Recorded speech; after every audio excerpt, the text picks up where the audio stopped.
SK 하이닉스 주주분들이라면 최근 주가 흐름을 보면서 정말 많은 고민이 있으실 것 같습니다. 불과 얼마 전까지만 해도 300만 원에 가까운 고점을 기록했던 주가가 큰 폭으로 조정을 받았고, 최근에도 하루 만에 10% 가까운 급락이 나오면서 투자 심리가 크게 흔들렸는데요. 하지만 지금 가장 먼저 확인해야 하는 것은 주가가 얼마나 떨어졌는지보다 왜 떨어졌는지, 그리고 지금 시장이 어떤 상황인지를 함께 살펴봐야 합니다. 최근 반도체 업종은 미국 AI 투자 속도에 대한 우려와 차익 실현 매물이 겹치면서 업종 전체가 약세를 보였습니다. 여기에 외국인과 기관의 대규모 매도까지 이어지면서 SK하이닉스 역시 강한 영향을 받았는데요. 하지만 현재까지 확인된 내용만 보면 SK하이닉스의 HBM 경쟁력이나 AI 메모리 시장 전망이 갑자기 나빠진 것은 아닙니다. 즉, 이번 조정은 기업 자체의 변화보다 시장 전체의 투자 심리와 수급 영향이 크게 작용했다고 볼 수 있습니다. 그래서 오늘은 지금 차트에서 어떤 가격을 확인해야 하는지, 외국인 수급은 어떻게 봐야 하는지, 그리고 앞으로 어떤 기준으로 대응하면 좋을지 차례대로 살펴보겠습니다.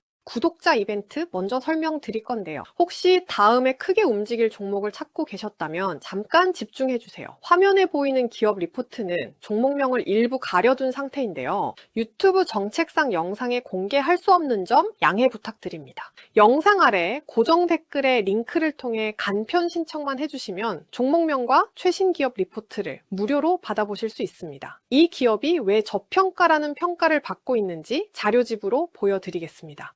이 종목을 제가 주목하는 이유는 단순히 주가 때문이 아닙니다. 최근 2달 동안 외국인 보유율이 꾸준히 증가하고 있다는 점인데요. 외국인 자금은 보통 단기 이슈보다 기업의 실적과 성장성을 보고 들어오는 경우가 많습니다. 물론 이것만으로 주가 상승을 단정할 수는 없지만 시장에서 관심이 커지고 있다는 신호로는 충분히 볼 수 있습니다.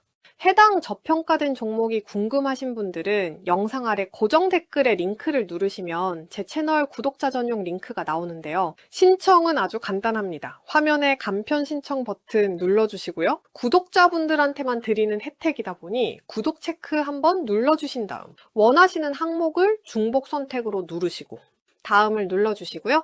자료 받아보고 싶으신 시간대를 선택해 주시면 됩니다. 간단하게 성함 또는 닉네임 적어주시면 되는데요. 그리고 마지막으로 저평가된 종목 기업 리포트를 받아보실 전화번호만 입력해 주시고 다음을 눌러주시면 신청이 끝납니다. 링크는 영상 고정 댓글에 남겨두겠습니다. 최근 SK하이닉스가 크게 흔들린 가장 큰 이유 가운데 하나는 글로벌 반도체 투자 심리 악화입니다. 미국 반도체 관련 종목들이 차익 실현 매물을 맞았고 AI 투자 속도에 대한 우려도 일부 나오면서 업종 전체가 조정을 받았습니다. 이런 상황에서는 기업 실적이 그대로여도 주가는 크게 흔들릴 수 있습니다. 또 SK하이닉스는 외국인 보유 비중이 매우 높은 종목인데요. 외국인이 위험자산 비중을 줄이면 SK하이닉스 역시 영향을 크게 받을 수밖에 없습니다. 최근 급락 과정에서도 외국인 매도가 이어졌고 기관 역시 일부 차익 실현에 나서면서 주가 변동성이 커졌습니다. 하지만 중요한 것은 기업의 장기 경쟁력이 하루 만에 사라진 것은 아니라는 점입니다. HBM 시장, AI 서버 투자, 고성능 메모리 수요 등 장기 성장 스토리는 아직 크게 바뀌지 않았습니다. 그래서 지금은 기업 가치와 단기 주가를 구분해서 보는 것이 중요합니다. 이제 차트를 보겠습니다. 현재 가장 중요한 가격은 크게 세 구간인데요. 첫 번째는 최근 저점입니다. 이 가격을 다시 지켜내는지가 가장 중요한데요. 저점을 지켜낸다면 매도 압력이 점차 약해지고 있다는 신호가 될 수 있습니다. 두 번째는 최근 반등 고점입니다. 주가가 다시 이 구간을 회복하고 거래량까지 함께 증가한다면 매수세가 살아나고 있다고 볼 수 있습니다. 세 번째는 169만 원 안팎의 강한 매물대입니다. 이 구간은 과거 거래가 많이 이루어졌던 자리이기 때문에 반등이 나오더라도 저항이 강하게 나타날 가능성이 있습니다. 따라서 단순히 하루 반등보다 거래량을 동반해 주요 가격대를 하나씩 회복하는 과정이 훨씬 중요합니다. 가격과 거래량을 함께 보는 습관이 필요합니다. 현재 시장에서 가장 중요한 것은 외국인의 움직임을 봐야 하는데요. SK하이닉스는 외국인 보유 보유 비중이 높기 때문에 외국인의 방향이 주가에 미치는 영향도 상당히 큽니다. 하루 매수했다고 추세가 바뀌는 것은 아닙니다. 중요한 것은 며칠 동안 꾸준히 매수가 이어지는지입니다. 또 기관도 함께 매수에 참여하는지 거래량도 증가하는지를 같이 확인해야 합니다. 최근에는 기관이 일부 저가 매수에 나서는 모습도 있었지만 외국인의 매도는 아직 완전히 끝났다고 보기 어렵습니다. 따라서 지금은 기관 매수 하나만 보고 낙관하기보다는 외국인 수급이 함께 개선되는지를 확인하는 것이 더 중요합니다. 결국 가격, 거래량, 외국인 수급 세 가지가 함께 좋아질 때 반등의 신뢰도도 높아질 수 있습니다.